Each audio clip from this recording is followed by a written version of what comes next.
I mean, there's so much of your journey that you've spoken about on the Late Late Show before. I'm trying to work out where we pick up this particular chapter. Where should we start? I'm thinking around February 22. Is that a good place? That's a good place to start.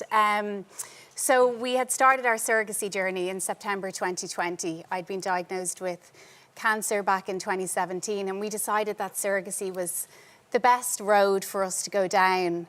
And we were due to do an embryo transfer on the 21st of February in Ukraine. And unfortunately, that was when the war broke out. The war broke out on the 24th. So you already had Pia. Yes. And after that, then you had your breast cancer journey, and then coming back to try to have a child, you thought surrogacy was the best way to move forward on that one. You get a surrogate in Ukraine, and then the war starts. Yeah, so I suppose it had been such a long journey to get to that point, and surrogacy was never really on my radar until I heard Rosanna Davison tell her story, and it really gave me hope that maybe this was the way that we could have our second baby.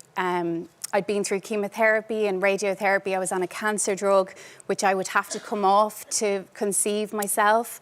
And I really felt like over my cancer journey, I had really connected with myself, probably for the first time in my life. I was self-aware, I was listening to myself. And one day I just thought, do you know what? I think my body has been through too much.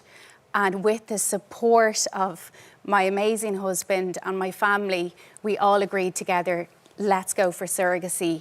And my mum actually rang me that week, and she said, of all the years and all of the months and all of the weeks, this has happened. But of course, all we were thinking about was the people of Ukraine and their safety. And of course, our journey was just completely put on the back foot. But at the same time, you know that your embryos are there, and that dream of Pia having a little brother or sister, that potentially was falling apart. Yeah, we'd sent 6 of our best embryos to Ukraine. How lucky we were to have 6. And to think of them there, and I suppose that baby that I thought I was going to have on the 21st of February. So that week, as I watched the news, and sometimes I think I watched the news for 18 hours a day, I would look at my child and think, like, have I fed her? It was complete and utter numbness, devastation. Of course, we were so worried about our embryos, but we couldn't ask. We couldn't ask where our embryos were. The people who we had been working with in Ukraine were in bunkers. So really, you'd given up hope? Yeah, on that, it took me 6 months of devastation, but I really had said goodbye to that baby. So you'd said goodbye, but all wasn't lost, because it takes another little turn. It does. And life is full of twists and turns, and that's why you should never give up hope, I suppose. I was on WhatsApp one day, and I'm in surrogacy WhatsApp groups that I didn't like to spend too much time in, but I dipped in and out. And one day I saw this photograph, and it was a man with a Ukraine flag, and the boot of his car was open, and there was these cryotherapy chambers, I suppose you call them, in the boot of his car. And someone said, this is our embryologist. He went to the border of Slovakia 6 times in his car with IV meds embryos. And that was our clinic. And in that moment, I knew where my embryos were. They were in Slovakia. And this guy managed to get them out? He Yeah. managed to get them to Slovakia? Yeah. So then you took a little bit of a break, because that's a big bit of drama to go through, and then you guys maybe decided that you wanted to go on that journey again in a different direction. Yeah, I was chatting to Martha Beck, who's Oprah's life coach. Can you believe Oprah has a life coach? Because I thought Oprah had it all sussed, you know, and I was like, she's a life coach? But one day I got to talk to her, and I said to her, why can't I make a decision? I'm heartbroken, I don't know where to turn. And she said, well, when you're in grief, you can't make a decision, just stop. And that was a gift. I stopped. And then our solicitor Annette Hickey, who is creating miracles for families all over Ireland, rang us and said, you know what, lads, because she calls us lads. Of course she does. You know what, lads, I think Georgia might be an option. And that was the beginning of us meeting our little baby. Because the laws in Georgia are very similar Yes. to Ukraine. They're pretty tight and regulated when it comes to surrogacy. Yeah, so of course, when pursuing a surrogacy journey, you want ethical, you want safe. We never Googled anything. We went straight to Annette, you know, show us the way, show us a safe way. And in Georgia, the surrogate mother is of a top priority, as well as the baby. And then I come along in the pecking order, and that was brilliant for me. So they really protect surrogate mothers. She has her own legal representation, and we felt really safe in the process there. And you get matched with an amazing surrogate mother. Yes. But then things take another turn. Yeah, well, of course, it is my life. So our embryos were back in Ukraine at this point. Things had settled there. We weren't aware they were being moved back. So everyone was like, you got to get the embryos here. We've got this amazing surrogate mother.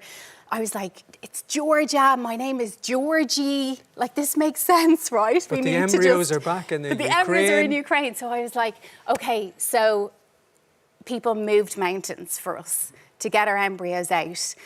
And one of the most surreal moments in my life is I was interviewing somebody and I said to her, sorry, I'm finding it really hard to concentrate on this podcast because my embryos are on a train to Paris. And she was like, what? So our embryos left Ukraine to Slovakia, to Berlin, to Paris. Then we tracked their flight to Turkey, and then our embryos landed in Georgia. So the embryos get to your surrogate mama in Georgia, and it happens on your birthday. My birthday, yeah.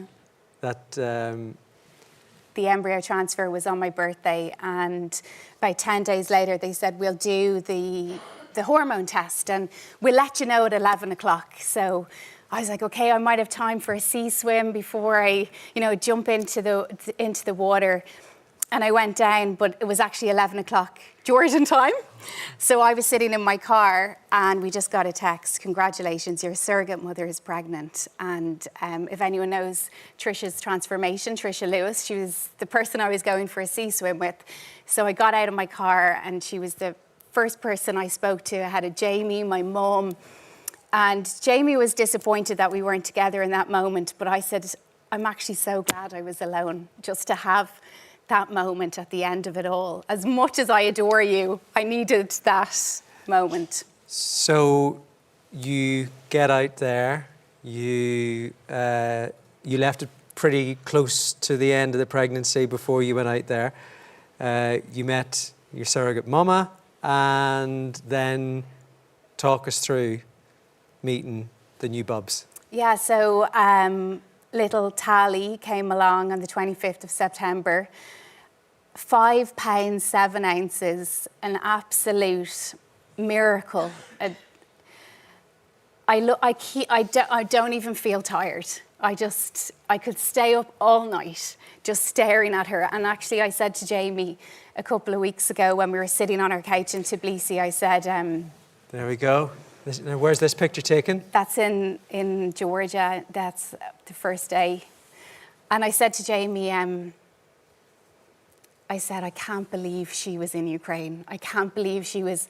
And I look at her and I say, you took a train to Paris and then you flew to Turkey. And people say, are you going to tell her? I said, yeah, I think so. These aren't the nursery rhymes that most mothers go through. And you took a train. When you look back at your journey, and from Pia to the cancer and Jamie's illness and now having this wee miracle, how do you feel? I hear the phrase, you never gave up. And yes, I can relate to that. But for a long time, I thought my train was perhaps pulling up at a station that I didn't expect or didn't necessarily want, which was not to have a second baby. And my train did arrive at the station I wanted to, but just for anyone out there, because it was such a long road for us, and there was times where I said, like, do we have enough? Like, is this enough? And it was enough for us. And do you have enough as a family, and do you have enough in the tank to go through this as well? And I think by sharing our stories, especially as women, that we can find comfort in each other and we can help each other along the way. And that's what I've been about since the day I was told I had breast cancer. How have the last few weeks been? I'm asking a question and I know the answer. I'm looking at your face, and how's that been? It's amazing, actually. Our surrogate mother said just before we left, she said, I want to do it again. And I said, OK, you're ready. I don't know if I'm ready. I don't know if Jamie's ready. Would there be a moment where you think you might be ready to go again? No, I think we're done. I think we're done. Well, I don't know, never say never. Can I just say, as a married man, when a woman says we might be done, that, you know, you're done when you're done. But it's such a lovely story, and I know you've come on the show so many times, and to come on and to share this chapter with us and see the smile on your face and the joy of your new family. Thanks so much for coming in. Oh, and thank you for sharing the joy. Thank you. Give it up one more time for Georgie Crawford.